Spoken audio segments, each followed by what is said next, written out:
Isa sa mga pinakakakaibang nangyari sa akin sa Catholic school namin. Kasama ko yung kaklase ko na magaling magpiano.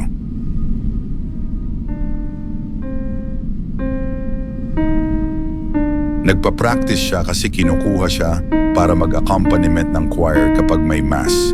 Habang tumutugtog siya, bigla kaming nakarinig ng mga bata na humahagik-gik sa likod namin, sa bintana. Pero ang weird, kasi frosted yung glass. Hindi namin makita yung labas, pero may mga anino na parang gumagalaw. Yung bintana namin, nasa ikatlong palapag. Walang way para makapunta doon.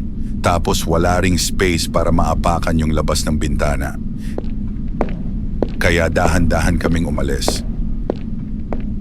Pero hanggang ngayon, hindi pa rin namin maintindihan kung anong nangyari doon.